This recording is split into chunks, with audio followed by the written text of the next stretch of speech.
Hello, everybody, and welcome to another episode of Gingereno's Let's Play through Pillars of Eternity. I'm your host, Eric, otherwise known as Gingereno. I also host the World of Eora podcast, which aims to explore this wonderful world that you see behind you.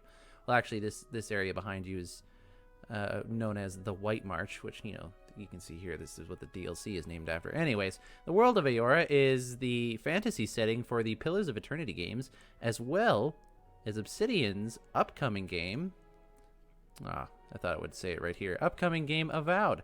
So for those of you who haven't been paying attention, well, you probably are, seeing as how you're on a Let's Play like this, but Obsidian Entertainment, makers of Pillars of Eternity and Fallout New Vegas and Grounded and The Outer Worlds, they are working on an epic fantasy RPG called Avowed, and it's going to be set in the same world that these games are played in. Now, the reason for this Let's Play is in case you want to see the world firsthand, but this type of game is just not your game.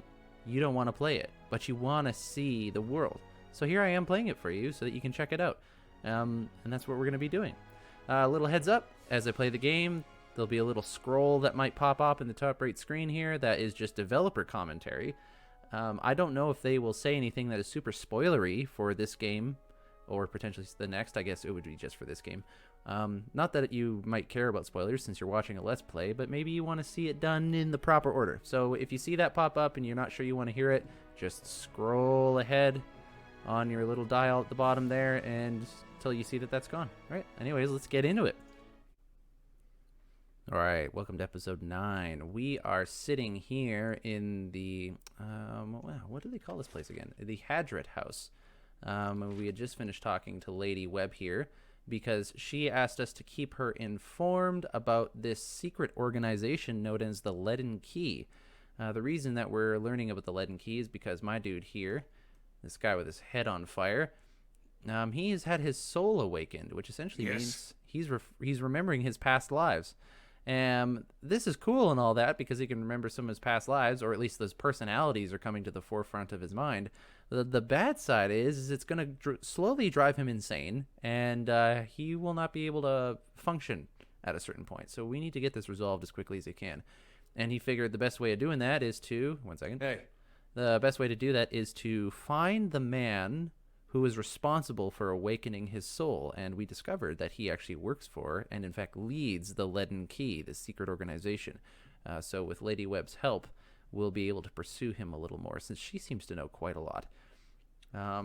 In the last episode, we were in the city here of Defiance Bay in Heritage Hill, which was overrun by the undead because of a soul machine that basically rendered their bodies without... It basically killed everyone, but it forced the souls to stay in the dead bodies, so they were just shambling around like zombies.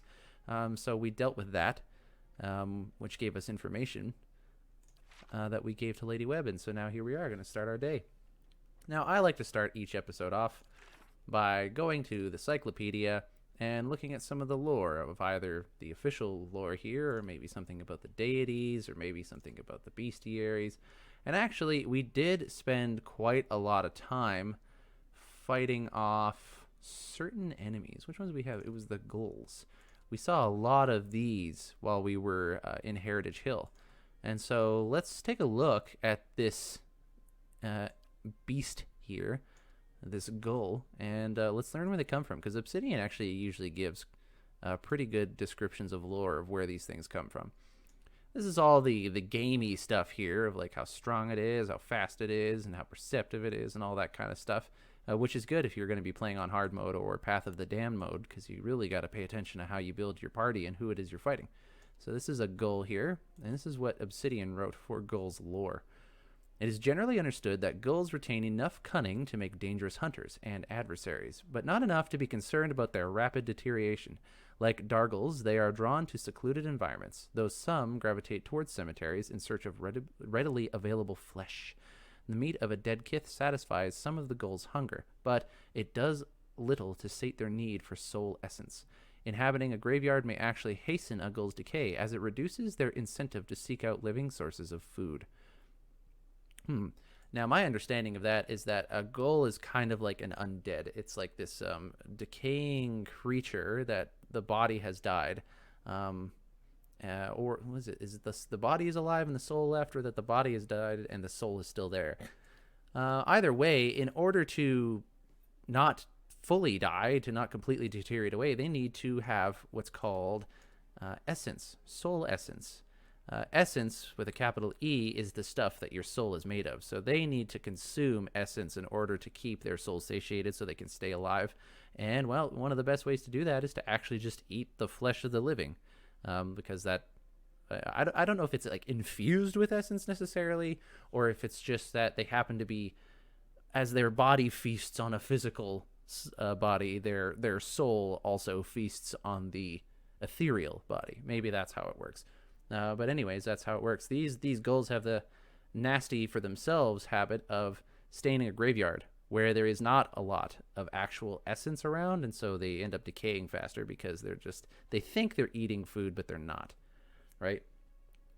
And really, isn't just that like all of us? You know, we're attached to the things in life that do not feed us the true food of life. You know, bruh? Okay, I'm going to get off that now. All right, let's get into the episode. I guess I should figure out what quest I'm doing here. I'm not doing this one. I think I'm doing this one. I did inform Lady Webb of Leaden Key's activities.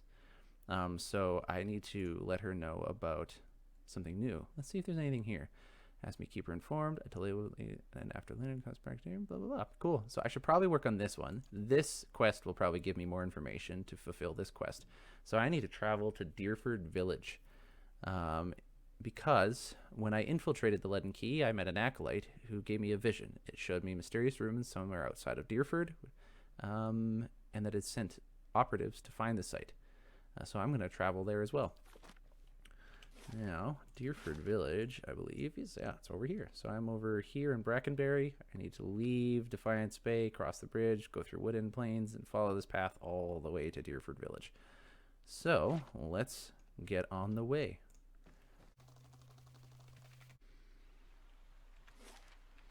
All right, let's. Your brother. Ooh. Did you and he get along? We got along how brothers do. He used to throw water on me to wake me up in the morning. I used to fill his boots with stinging ants. My own brothers and sisters are doing very well for themselves, back in Tekoa. I don't know that they'd search for me if I were killed so far from home.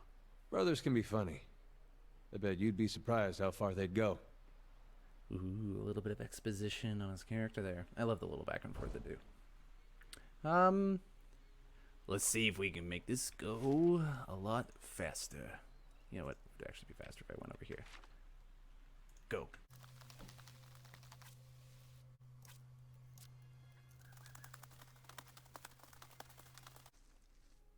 All right, we almost made it to where we were going without getting into an enemy. Oh, what's that? A pigra. A pigra? I don't actually know how they pronounce that. A pugra. I should probably find out. Do I want to attack it? Yes, I do. Why? I don't get experience for killing these things.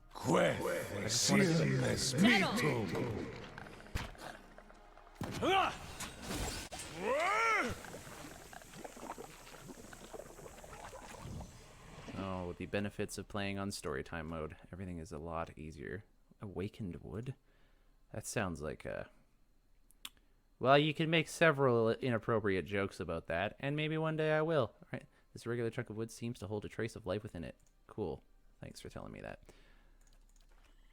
Yeah, you don't get experience for actually killing enemies in this game, but as you engage with enemies or see them or observe them, you get experience for encountering them, and then you increase your progress known about them. So now I know about 12%.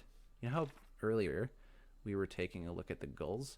And some of these, like, see here's and question marks. Some of this also would have been question marks. The more you interact with these things, what the heck are these things? It would be the Delimgon. See, look at that. Don't know jack about the Puigra right now, well, except for the lore that comes with it. But as we fight them, we'll learn more. So you'll be able to fight them more effectively. Hey. All right. We are at a crossroads. I need to be heading... east, it looks like. Well, actually, it could also even be south. But the Dyrford Village is eastern of the Woodend Plains. So I'm going to try to go to the eastern side of the map and leave on that side. So I'm going to follow this southernmost road and see where it takes us.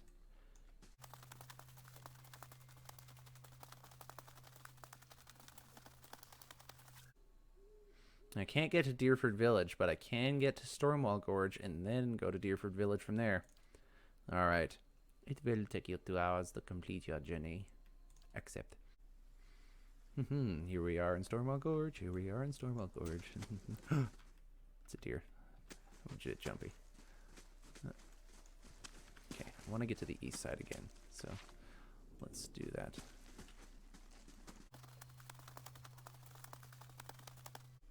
Would you follow a path if you were playing a game? Probably not. You'd probably just go straight east, but hey, this is fun. Ooh, some loot over here. What did you find? A dead adventurer with some money and a helmet. That sounds good. Oh, also, some sort of springberry, which healed me of my disease at the start of the game, and Bareth's spell. Cool. You know, something I haven't done, actually, is I have not really gone through my inventory yet to, you know, optimize their equipment. Like, look at there, these guys don't even have anything going on right now. I should probably do something about that. Thing is I'm on story time mode, so there's not really a lot that I need to do. Well, let's see. Let's see what I got, just so you guys can see how the game is done. A Sigil of the Arcane. These are one of these rings I can put there or there, but let's see who needs it. Major spell by an Arcandemmer, and it increases my intellect by 1. It makes most sense that you would give this to a spellcaster, probably to Aloth. So I'm going to give him that ring. Now this is a male Quarf. Doesn't look like it does anything except be pretty. I can't put this on my character because he's got a head of fire, so you can't really do anything there. Who deserves to wear the male Quarf? The head male. Yeah, let's. There you go, Adair. The Wodaka hood. No, he's already got a hood on. I'll let him keep that. Yeah, let's go with that. The Winged Helm. Just because it would piss him off. Durin's you silly man. I would give these guys their own armor, but they actually have, well, except for you. You just have regular fine armor. And you just have a Brigadine. So you'll notice that, like Adair here, he has this gold outlined armor. It's called Saints War armor. That means it's unique. Whereas Kana here doesn't have gold outline, so it's just regular armor. Now, which one of these would be better? He's got heavy. I don't want to keep him with that. She's got light, fine hide armor. I don't think this is. Yeah, hers is better. Hers is better. Yeah, I don't think I'm going to be able to give her anything different. Oh well. Sounds fine to me. Now, as for weapons, they are not unique. So he's just got a regular saber and he's got a regular warbow. I'm going to keep them the same weapon sets, but if there's a better one, for example, I'll give him that. This one isn't because it's just a regular saber. That shield is the same. We're going to leave the warbow the same. I wonder if I can enchant. I don't think I have enough stuff to actually enchant.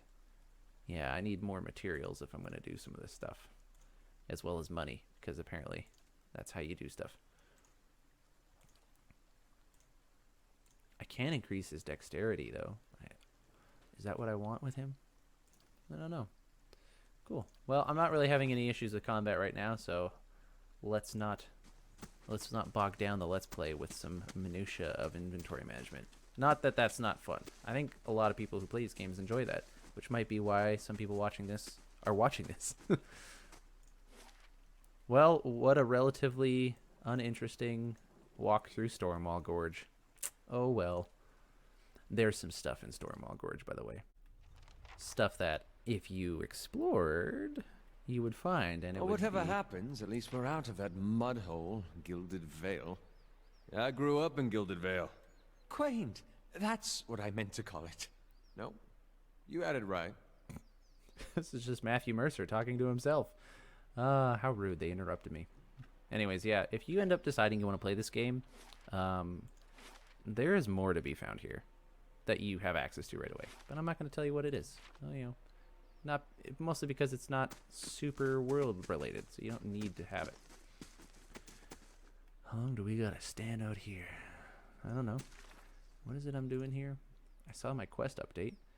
Find someone in town who knows about the ruins. Well, a cowled man, a cowled woman, a cowled dwarf. You have a name. I'm gonna talk to you. Medrith. An elf idles by the road, watching the village across the river. He nods as you approach, and the cowled figure standing near him falls silent. Well met, friend. Well met, friend. Let's see if I can... Well met, friend? I'm gonna see if I could keep these. Alright. Greetings. A look of horror slowly forms on his face. Blazes. You've just come from the village, have you? How bad was it? Awful. Smells of cabbage and pig shit. A grin suddenly breaks his sober expression. Then I suppose it's a good thing we're on this side of the river. The gravity returns to his voice. Seriously, now, I'm looking for someone. Who? Haven't you heard? There's a murderer on the loose. Said to have gone mad with grief and strangled a dozen healthy children when her own was Hollowbrun. She nods at the figures with him. We've come all the way from Defiance Bay to bring her to justice. Well, don't let me stop you. He nods across the river. She's hiding out in the village. We'd go in after her ourselves, but the problem is she knows our faces. There's no telling what she'd do if she saw us coming, and we'd like to avoid any further unnecessary bloodshed. He leans closer. Her name's Nifra. She's an Orlan. We want to get her out of town so that we can deal with her cleanly. She knows we're looking for her, but if someone were to convince her that it's safe to leave... Ooh, I have an intellect of 14 that lets me say this. If she's a mass murderer, why didn't the Duke send the Crucible Knights after her? The powers that be want to keep things quiet, for obvious reasons. Better not to cause a fuss and certainly better not to startle her to doing something drastic. No, I'm not so sure about this. He lays a strong hand on your shoulder. A mad woman like that is everybody's problem, friend. Just keep an eye out. If you come across her, remember what I told you. I promise, I'll make it worth your while. I'm just going to leave, because it doesn't have any information that I want. What's up here? I should probably go into town. I bet you that's where some information will be. I'm on a mission. I don't have time for side quests. This may be a very familiar scene for some of our backers, as the overall region of Dyrford is what we use in our backer beta. What you may not know is that Dyrford Village was among the first maps ever made in development. The Dyrford region in Pillars of Eternity was made during a phase of development we call vertical slice. If each feature of a game were made into a layer of a cake, then taking a vertical slice of said cake would result in a small section of the entire game that includes all the various layers of gameplay. In this period, we get all the core mechanics of the game in a raw form, so that we can get an immediate sense of the experience we're aiming for the player. Dyrford, a seemingly remote village in Deerwood, felt like a perfect fit. As our visual target, we wanted to create a village familiar to a fantasy setting, but grounded in a historic medieval feel. In terms of the area design, since Dyrford is such a tight-knit village where everyone knows each other, it only felt logical that all their quests relate to one another in some way. The whole town is in an uproar over Lord Heron's presence, so everyone's got something to say about Lady Aelis's disappearance. Rumbald's pigs got eaten by an ogre, and Trigel, the local tanner, seems to know something about it, but you can catch him on his lie by bribing the local barkeep or getting some information from Hendina, another quest giver. This relation helps create a flow from quest to quest. This alleviates backtracking through areas that often feel tedious and a waste of time. It also helps reinforce the narrative of a small town. Thank you, Master Perez, for giving me insight into how I complete some quests coming up. Yeah, cool. That's a cool little development process about Dyrford Village here. You might notice that on the map, all these things are filled out when it's a town already, but this is labeled already. This is labeled Grieving Mother, so perhaps we'll check that out in a little bit. For now, let's see if we can find information. Will this person talk to me? Greetings. I guess so. The guard gives you an appraising eye. You've recently come to Dyrford, I take it. I don't suppose you saw a young elven noblewoman on the road? I'm stuck in this wretched place with the rest of my unit until we find her. I haven't seen anyone like that. Same as everyone else in this blazing village, he sighs. Perhaps you could go speak with Lord Heron at the inn anyway. He'll be grateful for the assistance, and it could be the locals will open up to you about his daughter's disappearance more than they have to us. Oh, so there's a new side quest. Speak with the Lord Hydrant at the Dracogen Inn. As I've mentioned before on this Let's Play, I'm going to generally avoid completing side quests on purpose because the main point of this is exposition of the world and the story of Pillars of Eternity 1. But, as many people will easily point out, side quests offer great world exposition. So we'll touch on all of that as we go. That might be something I go back and do at the end of the main story. We'll see. Rumbald. Cool. Rumbald. A man paces angrily in front of a wrecked animal pen, his sun-weathered face twisted with ire. He's so wrapped up in his fury that he doesn't seem to notice you. Gallowayne's slobbering beasts, blazing bloody effigy, thrice damned salty wench and her soggy. That's probably not the best way to pray to the gods. That's funny. He's basically insulting Gallowayne, insulting Skane, and talking about Andra. So that's funny. A fat lot of good they've done me so far. Just look at this mess. My pen ruined and all but a few measly ruds gone. What are you talking about? An ogre moved into the area not long ago. Folk have been seeing glimpses and tracks out in the woods, but it seems to be staying away from town, or so we all thought, until it made off with my pigs. Now, everyone's afraid it's going to develop a taste for kith, if it hasn't already. Hey, tell me how I can help. I know it's too late to get my pigs back, but it set my mind at ease to see that thing's head shorn from its neck. In fact, you bring me its ugly pate to me, I'll trade you something that's less used to a farmer like me to a rowdy-looking sort like yourself. Well, what do you know about the ogre? This is because I come from the white that wins. I guess they don't have those where you come from, do they? It's the same as any other, I'm sure. Big ugly son of a bitch with a nasty temper and an appetite to match. Tiergo could tell you more. He claims to have seen it in the wood. You can find him in his shop right by the broken tower. Cool. Hey, listen, I've been sent to find an Orlan named Nifra. You know where she is? Never heard of her. All right. Cool. Well, if I want to help him out, I can go visit the ogre's lair somewhere in the wilderness outside of Dyrford Village. And check out the area. This is... It doesn't say, does it? Dracogen Inn. There's always some information at a bar. Alright. Oh! So many things to interact with. I actually watched through all of the guild before working on this inn. I wanted to make sure it had enough of the right elements to represent its backer. When I got to the episode with the Highlander painting, I knew it had to be in the inn somewhere.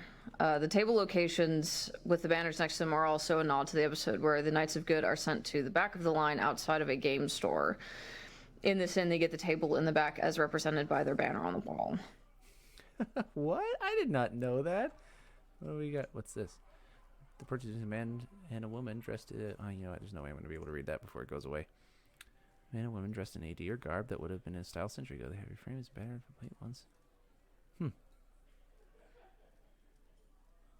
That's fun.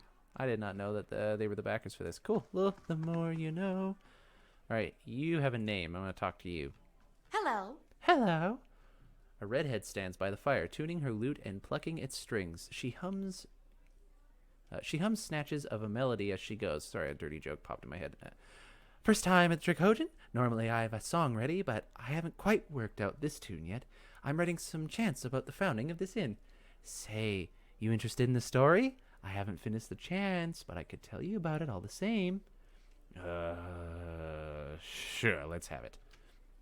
Oh, excellent. These rustic fables are always great fun. Let me get something out to write with. It was built in the time of Hadrit's rebellion, and a dear and lady, Thanu, once had a keep here. One of the towers still stands, but the rest is said to be buried under the village. Anyway, she stuck to the side of the Empire, and a contingent of Duke Hadrit's Knights of the Crucible helped the farmers and colonists in the area turn her keep to rubble.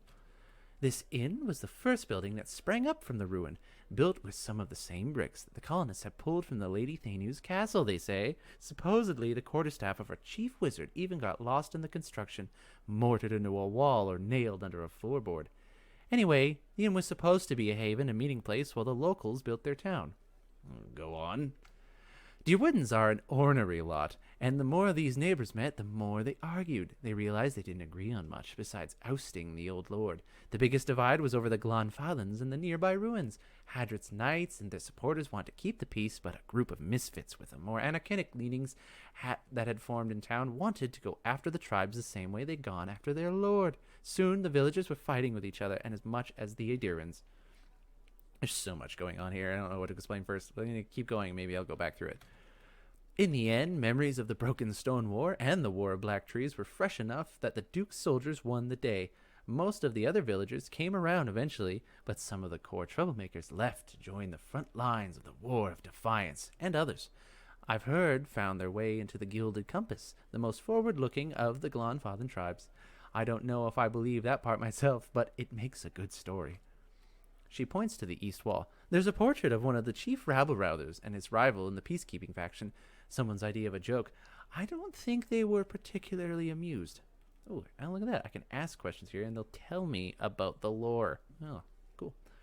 I want to hear more about the Broken Stone War. That was the first major conflict between the original Aediran settlers and the Glanfadhans. Happened 3 years into colonization when some farmers knocked over the Adra Menhir that was part of an Engwithan ruin. The war didn't last long, but it spread quickly and claimed thousands. In the early weeks of the colony, most of the colonists didn't even realize there was a war going on until the Glanfadhan raiders hit their village. There had been a small, spontaneous skirmishes between the colonists and the locals before then, but this was organized, and it was the start of decades of violence between the colonists and the Glanfadhans. As you can see, Dyrwood is full of history, even in little villages like this. Tell me more about the War of Black Trees. It started back in the colonial days, almost 30 years after the Broken Stone War. Even though isolated conflicts still broke out between the settlers and the Glanfadhans, both sides had officially agreed to peace. Edrang Hadrit, Admeth's father, was a Gref at the time. That means he was in charge. As part of the peace negotiations, he'd signed treaties prohibiting Aediran colonists from looting Engwithan ruins. However, he'd been unable to outlaw the use of captured Glanfadhans as slaves. Whoa. Oh, frick. Look at that. I didn't even have to tell you. What's a Gref? A Gref is the governor of a colony and is subservient to the Aediran emperor. The early leaders of the Aedir colony in the Dyrwood, including Edrang and Admeth Hadrit, were Grefs. At the start of the War of Defiance, Admeth Hadrit declared himself Duke of an independent Dyrwood, rather than the Gref of the emperor's colony. It was the same term used for leaders of the newly independent Valian republics. Anyway, we haven't had a Gref since. I see. Indeed. The taking of Glanfadhan slaves had been continued to be a source of conflict. It came to head when imperial agents, aided by certain earls in the Dyrwood, began looting the same ruins again. See, the Empire had never actually agreed to Hadrit's treaties on the matter, and the recent secession of the Valian republics likely left them eager to weaken Hadrit's position. The looting sparked a brutal slave uprising and a guerrilla campaign among the Glanfadhans. Edrang Hadrit was too old to lead forces in a battle, and so sent his son Admeth. Admeth made a costly but effective decision that ended the war faster than anyone could have imagined. He burned the forest near the Aishan River to keep the Glanfadhan war bands from retreating. Thousands of Glanfadhans died, and as Admeth repeated his scorched earth tactics in the following months, he wore down the remainder of their forces. To this day, over 150 years later, there are still sections of the Dyrwood where the trees are nothing but bare, charred trunks. All right, farewell. Well, that was fun. So there's a lot that just happened there. Basically, we just got a huge lore dump for this area. This world map here is the Dyrwood. This is the nation of the Dyrwood. Twin Elms over here is kind of the border, I guess. This is probably a border where Air Glonfoth is. But at one point, this was a colony. This whole thing was a colony for another empire across the ocean called the Aedir Empire. And the Aedir Empire were like, boop, boop, boop, boop, and they started a city here, which was not called Defiance Bay at the time. I think it was called New Dunnard, or just Dunnard. I don't know, who knows? Dunreed, sorry. And there was a lot of conflict between the Aediran colonists and the Glanfadhan native tribes, because these guys kept going to places like this, which are ancient ruins, and they were just plundering them and pillaging them and destroying them and probably graffitiing and all that other stuff. And these guys are like, hey, yo, those are our holy sites. If you could just like piss off, that would be real nice. And these guys are like, yeah, sure, no problem. And then they continue to do it. So a lot of tension. Some dude was out in a farm field. He accidentally knocked something over, which was really sacred to these guys. So they're like, all right, that's enough. And then they killed a bunch of these people. That war sucked. But the leader at the time was like, okay, let's have some peace because this isn't going well for everyone. So there was some peace. But these guys, during that entire process, were capturing a bunch of Glonfathans and using them as slaves for all this stuff. So, this was probably built with slavery. This was probably built with slavery and all the other stuff like that. So, it was a tumultuous peace at the very least. Eventually... through conflicts, I'm not going to get into the details of it. These guys fought with these guys again, or these guys fought with these guys. Who knows how it starts? And there was another war that broke out. However, the dude who's in charge at the time, his son was now in charge. He used a brutal military tactic where he lit the forest on fire. And so while these people were trying to retreat and survive, the forest was lit on fire. They couldn't escape. 1,000 of them burned in the woods. And basically, due to numbers of army going down, they had to reach peace again. So they have a very not fun history. However, I will say this. Far after that, you might have heard her talk about the War of Defiance. That was the war where the colonists of Dyrwood fought with their mother nation of Adir for independence of their own nation. And in that War of Defiance, they were actually aided by Glonfathan people. So they did eventually establish a relationship with each other. But yeah, that's a pretty quick overview of a lot of the history of the area. All right. I'm going to read one of these each time too. These gold-plated... I just want to find her. Okay, let's do this Surely first. even you can understand that. We're decent folk, my lord. Perhaps you should leave and check the wilds. Yeah, that's Lord Herond. Ooh, I gotta talk to you. You jerk. I'll go talk to this lady later. You see all these other names have got like black backgrounds. These kind of gold-plated ones were people who backed Pillars of Eternity when it was on Kickstarter, and they got little unique stories that you can read when you talk to them. Well, let's talk to the barkeep first. This is always How good. do you do? How do you do? The innkeeper digs inside a mug with a dirty rag. Ugh. His eyes under his thick brows are tired but watchful. He gives you a quick nod as you approach the bar. Don't see many travelers these days. Something I can do for you? What was your exchange with that nobleman about? He looks up from polishing his tankard and glowers at the lord. Folk around here are decent. They mind their own business. You want to stick your nose in it? Go talk to him yourself. All right, bye. Oh, how rude. Let's go talk to Dinglenitz myself. Lord Herond. The man wears Adir-style robes, simple but elegant. His fine leather shoes look like they were made for padding around indoors, yet they are caked with mud. He yanks a lock of hair twinned around his silk-gloved finger. His fine features are etched with anxiety. My child is out there. Do they not understand? My lord, we're doing everything we can. Unfortunately, these villagers... Beasts take them all. I don't care how you do it, but find her. Your child is missing, I take it? Yes, Lady Alice. My daughter. He tugs at the fingertips of his gloves. I've asked around, but nobody in this mud hole has any concerns beyond their swine. They turn my men away like beggars and seem downright pleased to be of no use. But you're not one of my soldiers. And you look like you're used to getting your hands dirty, if you don't mind my saying so. His guard leans in. My lord, Heron raises a hand to silence him. If you find her, he nibbles the thumb of his one silk glove. Tell her I won't be upset with her. She can come back, and all will be well. I just want to make sure my Alice, my child, is safe. Nothing in the world is more important to me. Okay. I'd like to ask a few questions about your daughter. Alice. He blinks. Of course. Damn it, why did I do that? Describe Lady Elise. She's a striking young woman, bears more resemblance to her mother than to me. She has auburn hair and delicate, well-bred features. She must be 28 or 29 now. Tell me about her disappearance. We'd stopped in Dyrford for a few days on our 4th evening here. I was making plans to continue our journey. Lady Elise was feeling unwell and went to bed. When I retired a couple hours later, I found that she had vanished. None of my men had seen her go, and no one at the inn knew where she was. Since then, my people have been combing the village, but we've yet to find a clue, and the locals have been no help. Why did you and Elise come to Dyrford? Something... What? No, I must have hit the wrong one. Elise. Of course. It was merely a stop along the way to Ina's Rest. However, she took ill shortly before our arrival. It seemed so prudent to allow her a few days to recover. What's in Ina's Rest?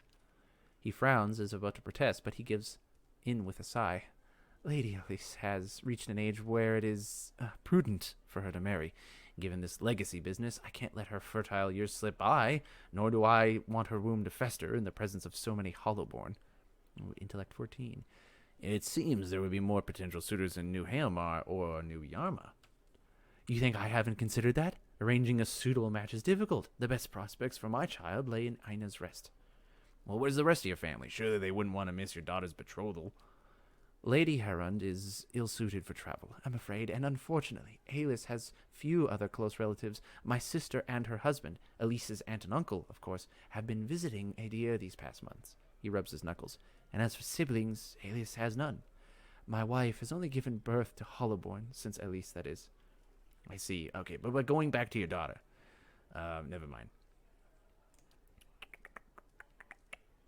Cool. That'll probably open up a side quest. Since I put so much into it, maybe I'll do this side quest. All right. Okay. Now listen. As a side note, I heard you arguing, really, with the innkeeper. A petty, small-minded man. Just like the rest of them around here. I've been paying him an honest fee for board and bed, and yet he can't be bothered to stir himself to concern for my Elise. I haven't been doing a voice for a while for him. Oh well. This is why I'm hoping you can help. He tugs at the lock of hair again. I had never trusted these people around my child. Tell me about yourself. I'm Lord Nestor Harrond of Defiance Bay. My family has been prominent there since Imperial times. Our primary estate is on the outskirts of Brackenbury, but we have holdings in New Haelmar as well. Those went to my sister and her husband.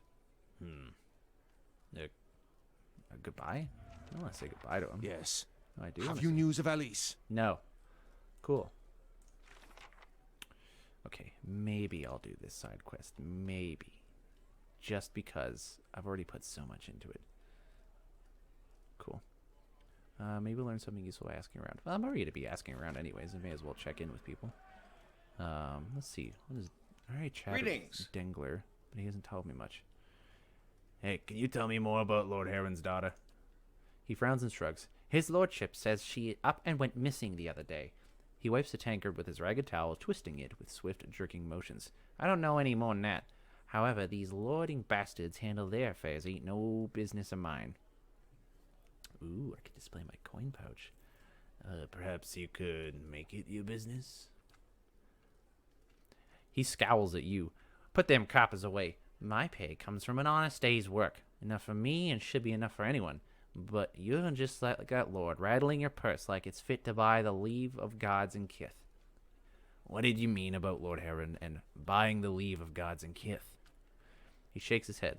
Look, I don't want no trouble from you or him or anybody else. I'm just waiting for him to tire of my ale and leave so things get back to normal around here. Look at so since I have been benevolent in some of my actions in this game, I've increased my ranking. As a result, I now have this unique dialogue option. I won't stand by and allow an innocent girl to come harm. Help me find her. He leans on the bar and sighs. That girl, Elise. She was looking to disappear. You should have seen her, watching the door like a sheep at slaughter. All the same, she didn't hardly speak to no one. Only folk I saw her talk to was Traggle. He nods at the east window. His shop's by the broken tower. Bit of a hothead, that one. My advice is to let the matter drop. Like I say, it don't profit to dig around in other people's business. I understand, Dengler. Farewell. Aha. So I can go talk to what's-his-dink. Which I also have to do if I want to do the whole farmer's plate thing. Man, maybe I'll be doing lots of side quests by accident. I still have to find someone who knows about the ruins. Cool. Let's go see. Let's go find out what this story of Nanaoki Faral is. One of these times I did this, ended up being kind of like erotic fantasy. So prepare yourselves. As you near, you feel a vibrant history contained in the essence of this woman's soul. Voices from its past seem to call out to you. Reach out. You see this woman running through the streets of a small city. She pushes her way through the crowd, glancing over her shoulder as she does. Her clothing is torn, and her hair disheveled. Even though she appears to be attempting to escape from someone, her eyes sparkle with joy. Her mouth is pulled back in an enormous grin, and occasionally a small giggle works its way out of her throat. While looking over her shoulder, she runs headlong into a well-dressed man standing at one of the market stalls. The moment she sees the man she's run into, her face changes. Gone is the glee, replaced by fear. Her grin twists into a frown, her bottom lip quivering. The man, seeing her appearance, expresses concern for her well-being, and she leans against him, weaving a tale of a brutish man with wandering hands. As she speaks, her own hands travel over his body, seeking and exploring. There is a shout from across the crowd, and they both look over to see a large, angry man approaching, roughly pushing his way through the crowd that separates them. She stiffens against him, feigning fear. The man tells her not to be afraid, and steps in front of her to block the path of the figure who is coming nearer. The woman smiles, slowly backing away from them both, then lets out a gleeful cackle. Her protector turns, confused, and sees her departing, laughing and shaking a coin purse. She spins and races off through the crowded marketplace. Confused, the man feels at his belt. His face hardens, and he yells, joining the chase after the laughing woman, losing herself in the crowd. LOL. Alright, let's get out of here. See if we can find some information about a lot of stuff, apparently. Alright. Now, multiple times, I have been told, go talk to... Have you ever chased a skirt wizard? Or do you merely hide behind? Are you okay? Don't pawn your personal problems off on me. They will use you, cast you off when it suits them. Never speak another word to you. Maybe they just don't answer to fiery whore. They like each other so much. Alright, I've been told multiple times, she's been seeing for days, people can't stop following it, to come to this tower and talk to Trigal for the other stuff, so I'm wondering as well if maybe he'll be helping with this main quest I have. Oh, the smell around here reminds me of this stable hand, Drutman. Not real popular with the women, Drutman. Not with a name like Drutman, you're not. Alright. But one thing I'm interested in is I want to check out this grieving mother here. She's going to be around here somewhere. Let's see what happens when you go to one of those locations. Grieving mother. The woman looks briefly through you, as if she doesn't know you're there. Nice. Grieving mother. This middle-aged peasant woman is dressed in a brown leather cloth draped down to her knees. Her hands are working at separating stringy, colorless vegetables in a pile before her, stripping the heads off the long, fibrous stems with a paring knife. She discards the stems one by one, placing the heads of the vegetables into a small cradle-like basket in front of her. She doesn't greet you as you approach. You're not sure she even knows you're there. Excuse me? The woman doesn't respond. She keeps stripping the heads from vegetables with steady rhythm. She may be deaf. There's no indication she heard you. Study the woman. At first glance, she seems nothing more than a middle-aged woman, unremarkable, maybe less stern than most, who seem more focused on the weaving of her lap than in her surroundings. Yet you suddenly notice she's not stripping the vegetables before her any longer. She's weaving, and the vegetable pots are now missing. She still pays you no mind, her brown locks torn and snagged from the lack of washing. Like many of the townsfolk you've seen, there is a strange blur to her. Even the motions of her hands seem to be playing with threads that lack color, in a shape that lacks interest. It may be that she is half-minded or deaf, but something feels wrong. As you watch, her knitting takes on an odd cadence, and you have a terrible suspicion that something lurks beneath what your eyes are showing you. Focus on the woman. Her brown hair is long, almost impossibly to the length of her hands. As you follow the streams of her locks downward, the hairs become long and black, splitting off into threads of black and silver, and wrapping around her hands.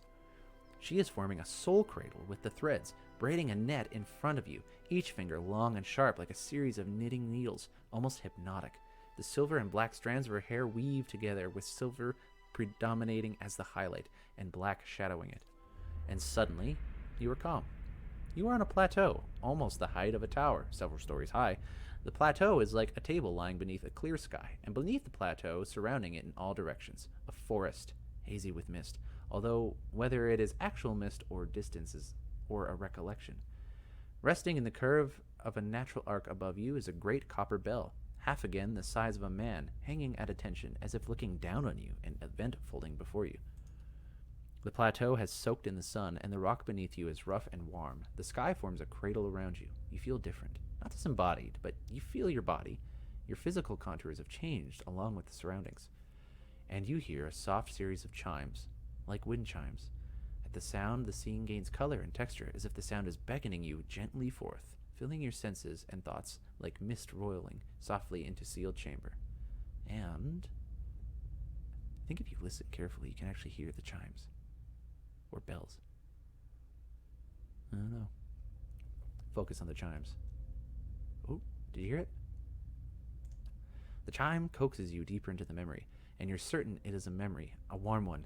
You are on the stone of the plateau, your knees on the warm texture of the ground, silver, white, shimmering like Adra. The plateau is formed of it, glistening in the sun.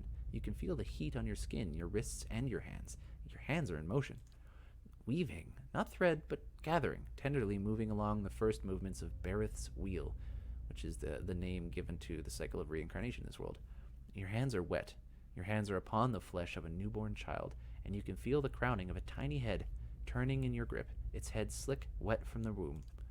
The hands you are inhabiting, have done this many times, and they are practiced and confident. You can feel distant pains in your own head as the head emerges, the stream of fluid from the womb helping the newborn slide forth, and a woman's labored breathing, crying out. Focus on the child, the movement of your hands. As your hands move, you hear the sound of chimes, clear, cutting through the haze of memory. You cannot see where they are coming from, but they are close, and they are meant as a comfort.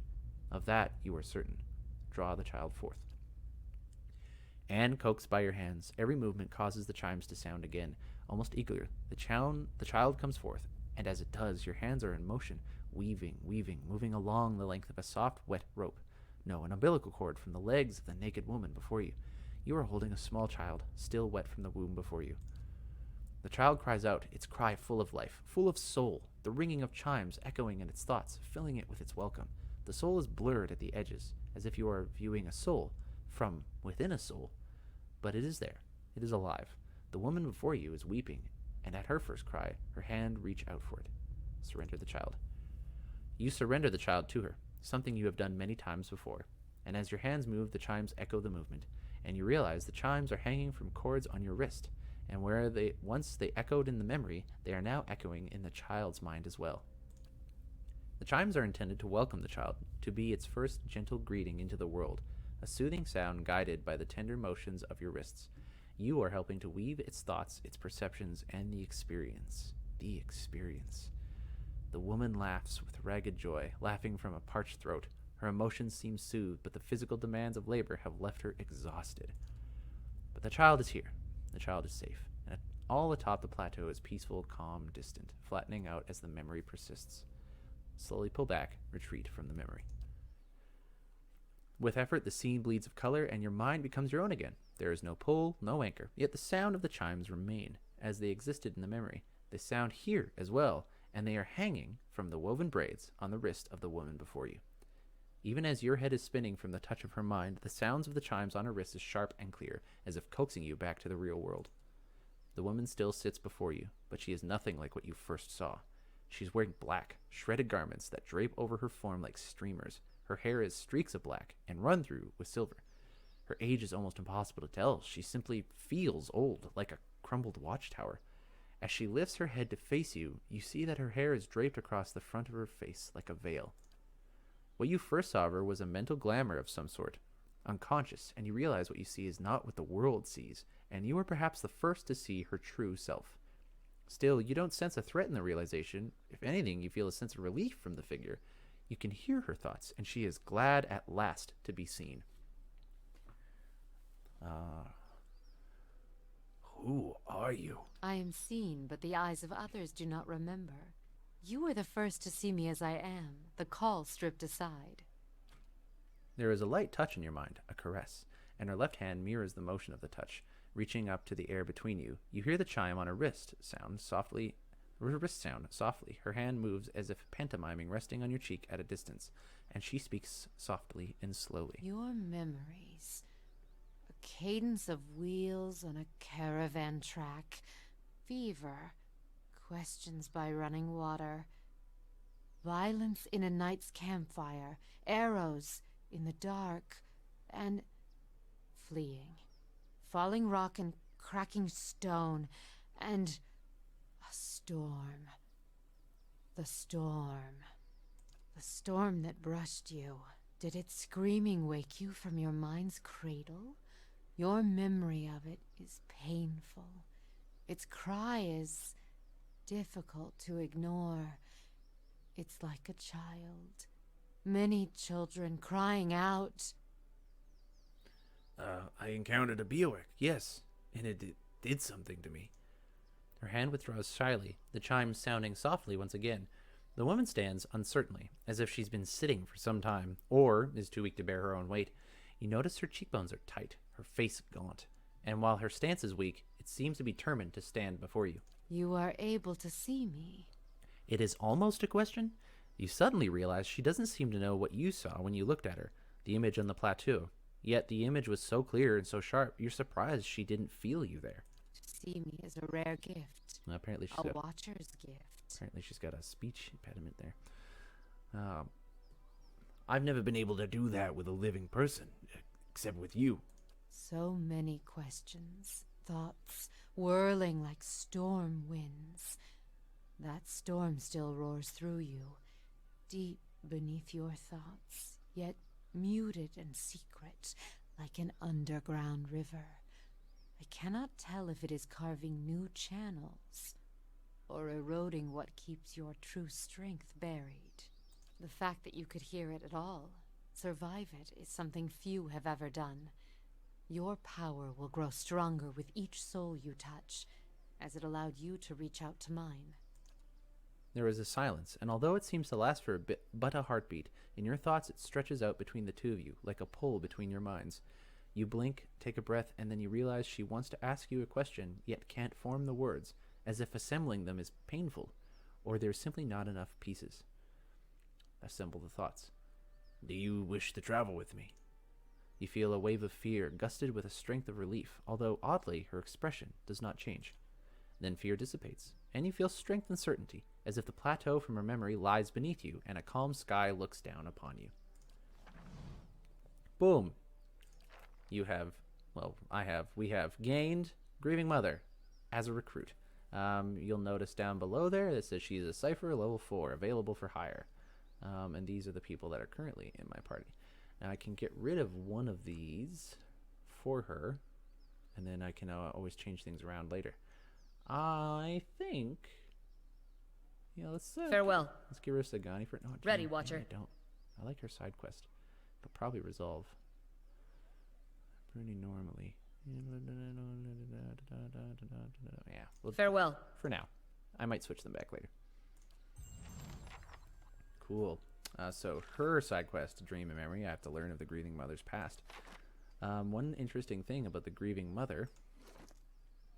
Here she is right here.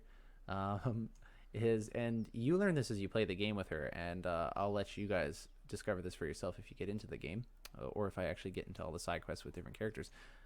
Everyone else is looking at her, and they see her kind of like you originally did. They don't really see a woman of any sort of, particular noteworthiness. Hey. You're the only one that can really see or hear her. She is a Cipher class character, which is a unique class that exists in this world that Obsidian has made. So this is actually, it's kind of like a psionics class. It's a lot of fun. It's a good class to play as. I would recommend it for a first character, actually. All right. Let's go check out the tower. Look at that, Trigal's Curry. Can't find it anywhere. I nev. Cool. This is Salmon. And Trigal. Alright. Dip. Wad, we're going to talk to you. This particular Hail scene and well required met. a unique approach to its lighting as opposed to most interiors in the game, since Trigull set up his curie in a collapsed tower of an Nadiran castle that was once in the area. That meant light would spill in from the rooftop. This meant that it would be one of the few maps in the entire game that would have its own day-night cycle. Because of this, the color grading of the scene needed to function in both day and night. In terms of area design for this level, early on in the design, we played a lot with the placement of Trigull's key to his secret quarters. At first, it was on his person, but the player would only ever get it by outright killing Trigull, which some players might be opposed to. Another placement was putting in some sort of chest nearby, but it felt too obvious and formulaic. Close to this idea, but more interesting, was that he lost the key, and his assistant and him are arguing over where it could be. If the player was to scout around, you could find it floating in a vat of dye. We felt we needed more ways to reinforce the value of scouting areas for hidden objects. This particular seemed to work to this effect. A little bit of divine intervention there. I'm going to find this key, see what it does. Since I have the laborer background, this is how he responds to me. A sturdy, broad-shouldered man wipes his hands on his slacks. He reeks of the same foul compound wafting from the vats. His arms are stained with dye. He looks at your calloused hands and nods approvingly. A fellow tradesman, eh? I hate to say it, but you won't find much work here. Let's see. I mean, for sale. Can you tell me about Alis? Oh, that's good. Rumbald mentioned something about an ogre. What's in the collapsed tower? Have you seen Nifra and Orlin from Defiance Bay? Right. Huh. Yeah, okay, so Nifra was that person that group at the start of this village is looking for. This is the daughter of the guy at the bar. This is the guy with the pigs. I'm going to ask about the collapsed tower, just in case it's something to do with the main quest. What's in the collapsed tower? It's collapsed. Nothing. He rolls his eyes and shrugs.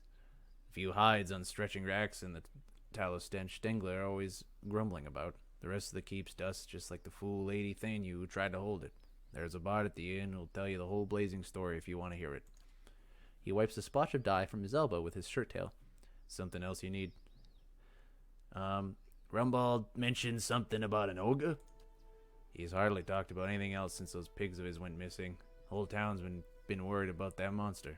People are starting to see shapes in windows at night, hearing its growl and the snoring of their mates. It would put a lot of minds at ease if someone got rid of it. He scrapes at red pigment under his fingernails. I sometimes venture into the wilderness, collecting ingredients for my dyes, mind you. I've seen tracks east of here, near the river that could have been anything else. What can you tell me about Alice Herond?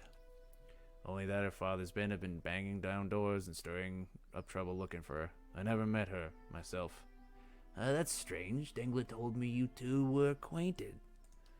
He watches you and smiles slowly. He doesn't miss much. What exactly did he tell you?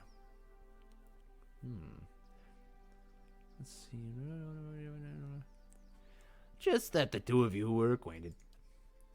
That's one way of putting it.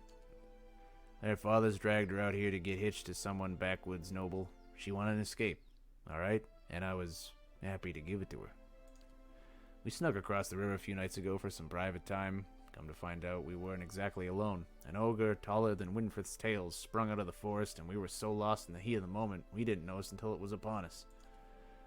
It grabbed Alis and disappeared into the night before I could even pull my britches up. Why didn't you mention this to her father? His lordship's guards have been bashing enough doors looking for this girl. I'm not eager to have them do the same to my head. He measures you with his gaze. She could still be alive. I'm in no shape to go after her, but that Heron looks like he'd have coppers to spare for anyone who found her. He scratches his cheek with fingers stained red and yellow. Others around here have seen the ogre east of town. Most took of Rumbald's pigs just the other day. If someone were here to find it, there'd be a lot of grateful people in Dyrford. Alright, last thing. Have you seen Nifre and Orlin from Defiance Bay? I make a point to keep out of other people's business. Alright, bye. Well, that's had a notice. So, basically, if I go after this ogre, many great things will happen for people. Oh, no, that's stealing. I don't want to do that. Keeping an eye out. Stay out of my private quarters. No, I'm just kidding. That's not what he sounds like. That goes for you, inheritance. Bootlickers. I'm not going into your freaking quarters, you turd. Margaret. Aha! So if I go into scouting mode, I think it increases my perception, and boom, purple means hidden things. Fire casts light in dark places. It's like some god somewhere told me that this key was hidden right here. Yoink. Now if I open this door, I'll know what there is. Except I know for a fact that it'll make them hostile against me, so. Plus, to be fair, I didn't really find it through my own means. I was just listening to the developer commentary. Alright, so I still haven't found someone to talk to that knows about the ruins. So, there's gotta be someone here who's familiar with the ruins. I haven't talked to you yet. Alright then. You're probably just a potions person, but who knows? Hail and well met. Hail and well met. Oh, cool. This is the first time I've actually been able to ask this question. A young woman leans against a wagon. One arm and one side of her face are covered in bandages with raw, rippled flesh showing underneath. A minty, tangy scent wafts from her dressing. She smiles painfully. Just ventured into town. I'm about dry on some of my stocks, but you're welcome to have a look-see. Do you know anything about an Ingwithan ruin nearby? Hard to throw a stone in the wilds without knocking over someone's sacred Aja pillars. Smart travelers avoid them. But if you're really set on sightseeing, Bayadmar could point you in the right direction. He keeps up a little temple on the northwest edge of town. Hail, traveler. Hail. Yes, hail. She adjusts one of her bandages. Anything else I can do for you? I've got some handy ointments if you're braving the roads anytime soon. Looking for missing moments, supplies, or having. How'd you get burned? Looking for an orphan. Show me your wares. Actually, I am looking for a missing noblewoman. Oh, that lord's daughter? She was a new shade of green when I seen her with her other morning. Chatting with Tragla she was, just outside his shop. She points at the crumbling tower. What's wrong with her? She tugs at a bandage. No offense, but I hardly know you. I'm not one for gossip, and I certainly don't want to cause a poor girl any trouble. Lord Heron said she was ill from travel. She laughs. That weren't no road sickness. Trust me, I know it when I see it. Well, thanks for the information. How do you do? How do you do? Maybe that's what I should say. Listen, I'm looking for an Orlan girl named Nifra. I did see an Orlan lady headed into the Dracogen just the other day. She points across the road at the large building. Don't know what her name was, but she was acting real sneaky-like. Well, farewell. Look at that. I gained some traction on my quests.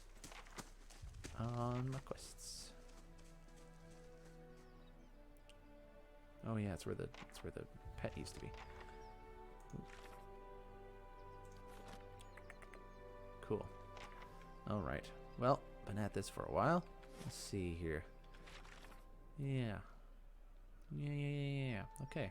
So I need to go to the Dracogen Inn to find Nifra, and maybe. Yeah, that's what I got to do there, and I got to find that ogre if I want to find that missing girl. But the main quest is I probably have to go here and talk to somebody about the Ingwithan ruins nearby that I'm supposed to be looking for. So that has been it for today. I really want to actually keep going because we didn't make a lot of progress with the main story, but I also want to respect the amount of time that I've been setting for these episodes, so you guys know what to expect, I suppose, for time frame. But now, before we go, as I like to do, let's go take a look at, let's go to the inventory. I don't think I have any new books, but what I like to do at the end of an episode is I like to go see if we have any books that we've collected, because you get a lot of lore from them specifically. These notes I've all read. I've read that before, and I read that last time, so I guess the last one would be The Life and Discoveries of Pangram. If I remember correctly. Yep. It's a bit of a read. That's okay. Hey, listen, for those of you who are wanting that world building, I will read this for you. Now, those of you who are like, oh, no, please, no, I don't really care about this right now, you can scroll ahead to when this little scrolly thing is gone. Or I guess peace out now because it's pretty much the end of the episode. But we're going to read The Life and Discoveries of Pangram, get some world building, learn some more about the world. All right, here we go. I'll give commentary along the way. Mention the name Pangram to anyone with even a passing knowledge of animancy, and you could find yourself in for a very long discussion. Publicly reviled, but privately lauded as a hero and genius, Pangram's history is at turns revolutionary, horrific, and mysterious. Pangram was fascinated by some might say obsessed, with the concept of animancy. It consumed his life, and he dedicated everything to understand it. He would frequently travel to Erglanfoth and the Dyrwood to visit the Ingwithin ruins. There he would take notes and make sketches, bringing anything back with him that he could help him unlock the mysteries. After years of study, Pangram had reached the point where he could no longer conduct research on his own, and he took on an assistant, Helig of Thane. Soon, Helig made trips to Erglanfoth in Pangram's stead, gathering knowledge, while Pangram stayed behind to experiment. This partnership quickly bore fruit, and Pangram made a breakthrough, one that would irrevocably change his life and the general attitude about animancy forever. While the specifics of his experimentation will never truly be known, the rumors and stories that still circulate tell that he had sent out inquiries asking for live subjects for help with a dangerous experiment that might change their life or might end it. Those who were already dying were especially encouraged to apply. Response was overwhelming, and Pangram had his pick of numerous willing bodies. That is, when he had his breakthrough, he had discovered a way to fix a soul, anchoring it to its body so it couldn't leave at death. He had discovered eternal life. His research and life's work had resulted in the single greatest single discovery that animancy could hope for. His findings were published and quickly spread throughout Valia and beyond. While some groups, the Wodekin Church for example, decried his work as nothing more than blasphemy and heresy, many put it to practice. Everyone wanted a chance at immortality. But everything comes with a cost. It quickly became apparent that simply restraining the soul while keeping the person technically alive was doing nothing for the body, which continued to decay. Devolving and warping, the soul now trapped inside it, the creatures created were dangerous, carnivorous beasts that killed brutally and indiscriminately. The backlashes were ruthless. The practice of Pangram's discoveries was outlawed. His works were collected and burned. He and Helig were branded heretics and hunted, chased from town to town until Pangram simply vanished. Helig was tracked down, captured, and brought to trial for the atrocities committed against Valia and its people. The trial was barely more than a formality to bring charges against him, as everyone knew what hand he had played in the disaster. He was sent to prison for years, but eventually released one public outrage died down. What? Did I read that right? He was sent to prison for years, but eventually released once public outrage died down. Sorry. Not long after his parole, he disappeared as well. Occasionally, talk surfaces that a copy of Pangram's theorems had been found, untouched by the purging flames that destroyed its brothers. These rumors seldom end up being more than that. Many groups and wealthy individuals have formed, sending out a call to anyone who will listen. Find us a copy of the theorems. They offer gold, jewels, status, anything they can to entice adventurers to help them achieve their goals. For there are those who would give anything at a chance at immortality, even become a monster. There you go. That's one of the things about animancy in this world that it can do, is like they're chasing immortality, how to keep the soul and body alive. And there's a lot of cool stuff that can come up there, especially if you want to play, say, like a tabletop role-playing game, a Dungeons and Dragons style game in the world of Eora. Animancy is such a good outlet. It's such a good place to find so many quests or campaigns and stuff like that. Hey, look at that. Someone messaged me on Discord. Anyways, thank you guys for joining me on another episode of this Pillars of Eternity playthrough. I'm your host, Eric, aka Gingereno. Today we entered into Dyrford Village after traveling from Defiance Bay, across wooded plains and Stormwall Gorge. We've been looking for someone to tell us about some ruins that might be nearby, so that I can follow a vision that I had in my head. However, while we were here, we learned that there's these group of people looking for an Orlin fugitive. We gained a new companion in the form of Grieving Mother, a cipher, who I will probably replace back with Sagani later on down the road. As well, we are looking for this girl that has gone missing, or maybe it's starting to sound like she ran away. Who knows?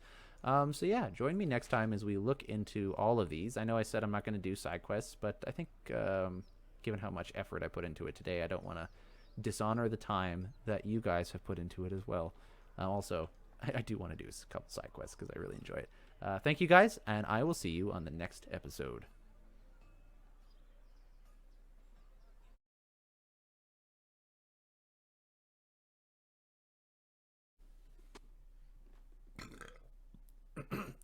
Excuse me. I'm so sorry.